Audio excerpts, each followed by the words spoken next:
नमस्कार दोस्तों, मैं सत्यपाल रत्ती आज आपके सामने पांडे सुरेंद्र प्रसाद जी की एक कविता लेके आया हूँ जिसका उन्वान है कलयुग। अब कलयुग के बारे में अगर बात करनी है तो सबसे पहले हमें पता होना चाहिए कि कलयुग की परिभाषा क्या है। हम सुनते आते हैं अपने शास्त्रों में 4 वेद हैं, 108 उपनिषद हैं, उसके बाद 18 पुराण हैं। 4 युग हैं, सतयुग, त्रेता युग, द्वापर युग और कलयुग। अब कलयुग जो है इन 4 युगों में अंतिम यानी आखिरी युग है।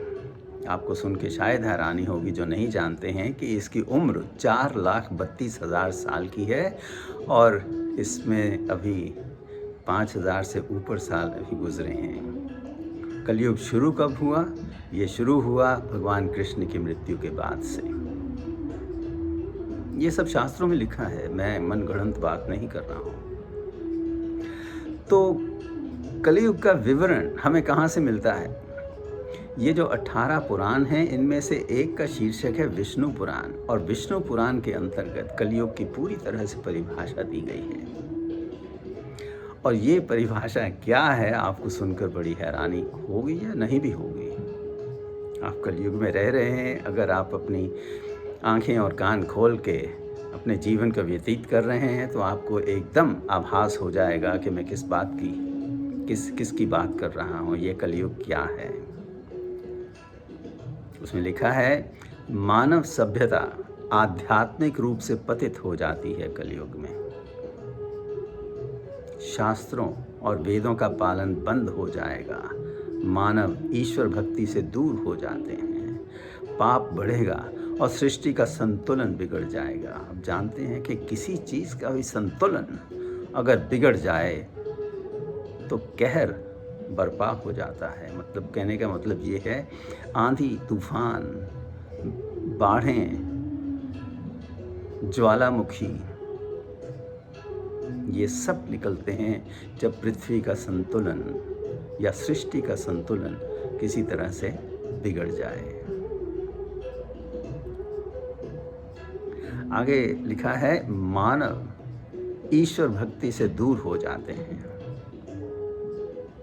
ये बड़ी इम्पोर्टेंट बात है। मानव ईश्वर भक्ति से दूर हो जाते हैं, पाप बढ़ेगा और सृष्टि का संतुलन बिगड़ जाएगा।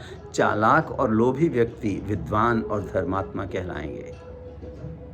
चालाक और लोभी व्यक्ति विद्वान और धर्मात्मा कहलाएंगे। मंदिरों में शैतान बसेंगे, इसे याद रखिए, मंदिरों में शैतान बसेंगे। यहाँ मंदिरों का मतलब सिर्फ मंदिरों से नहीं है, ये मस्जिद और गिरजे और मोनेस्ट्रीज जो हैं सब में मंदिरों में शैतान बसेंगे। धर्मगुरु ज्ञान की चर्चा तो करेंगे लेकिन उनके आचरण राक्षसी होंगे। ये तो हम आज भी देख चुके हैं, कितने आश्रमों के महात्मा धर्मात्मा आजकल जेल में बैठे हैं अपने आचरण की वजह से। मनुष्य का कद जो सतयुग में 32 फुट का होता था, कलयुग में 4 फुट का होके रह जाएगा, कम होता जाएगा। और मनुष्य की आयु जो है वो 20 वर्ष तक सीमित होगी। लड़कियां अपने अपनों को, लड़कियों का विवाह केवल एक समझौता होगा और वो 12 वर्ष की उम्र में ही ब्याह दी जाएंगी।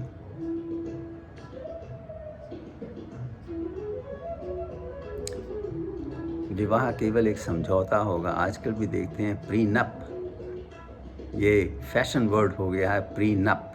मतलब ये है कि प्री नप्चुअल एग्रीमेंट करके लड़का और लड़की एक दूसरे से शादी करते हैं कि अगर हमारी शादी किसी वजह से टूट गई तो उसके बाद पैसे और प्रॉपर्टी का अरेंजमेंट कैसे तय किया जाएगा, ये इसको बोलते हैं प्रीनप। तो विवाह केवल एक समझौता होगा, हो रहा है आजकल। फिर लिखते हैं पैसा ही पीर होगा। पैसे के लिए लोग अपने अपनों को अदालतों में घसीटेंगे, कर रहे हैं ना आजकल भी। और धनी लोग ही गुणी माने जाएंगे। इम्पोर्टेंट चीज़ है, धनी लोग ही गुणी माने जाएंगे, पैसा ही पीर होगा। ऋतुओं में परिवर्तन होगा, बीमारी व रोग बढ़ेंगे, नदी तालाब सूख जाएंगे, पेड़ फल नहीं देंगे, भूख और अकाल की महामारी होगी। और उदासी की बात यह है कि गुरु और शिष्य के संबंध समाप्त हो जाएंगे। गुरु और शिष्य के संबंध समाप्त हो जाएंगे। ये बहुत ही उदासी की बात है। दिखावे का सहारा लेकर लोग आगे बढ़ना चाहेंगे। राजा या सरकार जनता की रक्षा नहीं करेगी, पर उनके ऊपर टैक्स पे टैक्स लगा दी जाएगी। देखिए, ये एक विवरण है जो दिया है हमारे विष्णु पुराण में कलयुग का। और अब देखिए सुरेंद्र प्रसाद जी क्या लिखते हैं। लिखते हैं, रात है, दीप बुझाना होगा। अब देखिए, पैराडॉक्सिकल बात है ना ये। रात है, दीप बुझाना होगा। क्यों बुझाना है? दीप जलाइए, क्योंकि रात है, रोशनी आने दीजिए। नहीं, रात है, दीप बुझाना होगा। ये कलयुग है। कलयुग में हर बात सतयुग से उल्टी होती है। आगे लिखते हैं, दीप की ज्योति में अंधेरा है। दीप की ज्योति में अंधेरा है, ये कैसे हुआ? दिए की ज्योति जो लौ जो जल रही है वो तो रोशनी देती है, तो उसमें अंधेरा कहाँ से आ गया? आ गया क्योंकि ये कलयुग है। कामयाबी का मतलब बदलना होगा। अब देखिए, ये कुछ प्रोफेसीज कर रहे हैं पांडे सुरेंद्र प्रसाद जी। ये एक प्रोफेसी कर रहे हैं कि क्या करना होगा। और उनको कैसे पता चला? किसने कहा उनसे कि कलयुग में ये होने वाला है, वो होने वाला है? लेकिन उनके जहन में ये बात आई, किसी ने भेजी ना। देखिए, जब मैं कवियों की बात सोचता हूँ तो मेरे दिमाग में कुछ ख्याल आते हैं। देखिए, फूल की खुशबू या महक, उसका कोई रंग तो नहीं होता ना, वो सिर्फ खुशबू होती है। उसकी पहचान उसकी खुशबू है। अब जिस तरह बहते हुए पानी के झरने या ठंडी हवाओं का कोई मकान, घर, गांव, वतन या देश नहीं होता, ठीक है? जिस तरह के उभरते हुए सूरज की किरणों का या किसी मासूम बच्चे की मुस्कुराहट का कोई मजहब या कोई भेदभाव नहीं होता, वैसे ही मेरे ख्याल में कभी भी मेरी नज़र में थोड़ा उर्दू अल्फाज में बोलूं तो कुदरत की तख्लीक का एक करिश्मा होते हैं। हिंदी में प्रकृति की सृष्टि का एक चमत्कार होते हैं ये कवि लोग, जिनके मस्तिष्क में उतरी हुई गज़लें और नगमे जिंदगी के रहस्य, राज, फिलॉसफी की किताबों के पन्नों को खोलकर आम लोगों के सामने रख देते हैं।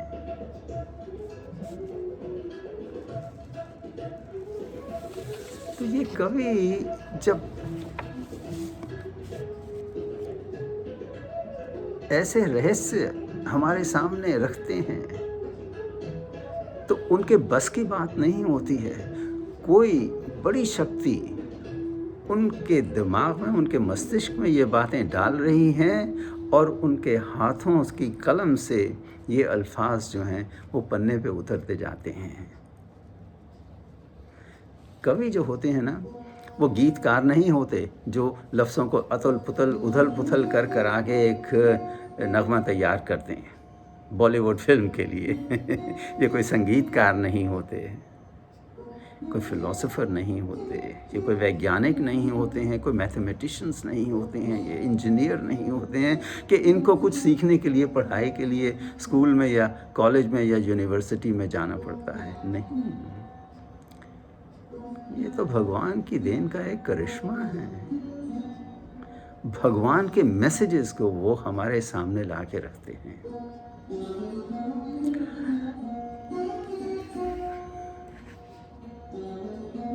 तो चलिए आगे पढ़ते हैं। रात है, दीप बुझाना होगा, दीप की ज्योति में अंधेरा है, कामयाबी का मतलब बदलना होगा। यहाँ नाकामियाँ बड़ी दिलकश हैं। किन के लिए दिलकश हैं? उन लोगों के लिए जो राक्षस हैं, जो पाताल में जाके रूल करना चाहते हैं। क्योंकि सतयुग का मौका तो है नहीं, धर्मात्मा लोग तो हैं नहीं। अब सिर्फ क्या लिखा था उन्होंने, पैसा ही पीर होगा। पैसे के लिए अपने आप के लोगों को अदालतों में ले जाएंगे। जिसके पास पैसा है वही है, जिसके पास पैसा है वही ज्ञानी कहलाएगा। तो यहाँ नाकामियाँ बड़ी दिलकश हैं। मंदिरों में शैतान बिठाने होंगे, वहाँ भी हम पढ़ चुके हैं, सुन चुके हैं। मंदिरों में शैतान बिठाने होंगे। राम के नाम के मकान बहुत छोटे हैं। कलयुग में भगवान का नाम जपने वालों की नंबर की तादाद जो है वो बहुत बहुत कम हो जाएगी। राम के नाम के मकान बहुत छोटे हैं।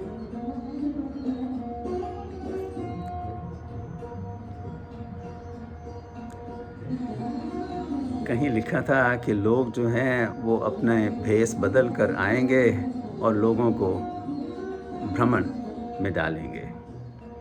यहाँ एक दोहा मेरे नज़र में आया, लिखा है, कलयुग है ये ऐसा भैया अखियन धोखा खाएं। कलयुग है ये ऐसा भैया अखियन धोखा खाएं। धारण भेष फ़कीर का दर पे बैरी आए। फ़कीर का भेष धारण करके बैरी जो है वो दर पे आता है। ये कलयुग में तो कहते हैं कि होगा, लेकिन ये द्वापर युग में भी तो शुरू हो चुका है। रामायण जो है और महाभारत भी दोनों द्वापर युग में हुए हैं। और रामायण में रावण जो है वो भी भेष बदल के आया था सीता हरण के लिए। कलयुग है ये ऐसा भैया। तो कलयुग का शुरुआत जो है वो उस वक्त हो चुकी थी। धारण भेष फ़कीर का दर पे बैरी आए। और फिर और भी लिखते हैं, दुनिया बड़ी निराली है, छल कपट विस्तार, जिस तरफ देखिए लगा है एक व्यापार। अब इसको एक्सप्लेन करने की ज़रूरत नहीं है, ये सब कलयुग है। तो ये है कलयुग की परिभाषा। तो आइए वापस चलते हैं सुरेंद्र प्रसाद जी की तरफ, जो लिखते हैं, अपने कद को ही झुकाना होगा। हम सुन चुके हैं कि इंसान का कद 32 फुट से लेकर नीचा हो जाएगा 4 फुट तक। यहाँ ऊंचाइयाँ बड़ी गहरी हैं। जिस चीज़ को हम ऊंचाइयाँ कहते हैं कलयुग में, वो पाताल देश की तरफ जाएंगी, अंधेरों की तरफ जाएंगी, नर्क की तरफ जाएंगी, आकाश की तरफ नहीं, खुली हवा की तरफ नहीं। फिर क्या कहते हैं कि सब कुछ होने के बाद फिर कहते हैं, चलो जो है होने दो, शायद अपने को ही भुलाना होगा। काश भूले से कहीं होश मिले। अपने आप को ही भुलाना होगा। मेडिटेशन में जाइए, शायद भूले से कहीं होश मिले। तो दोस्तों, उम्मीद है पांडे सुरेंद्र प्रसाद जी की ये छोटी सी कविता कलयुग के बारे में आपको पसंद आई होगी। आज तक के लिए धन्यवाद। नमस्कार।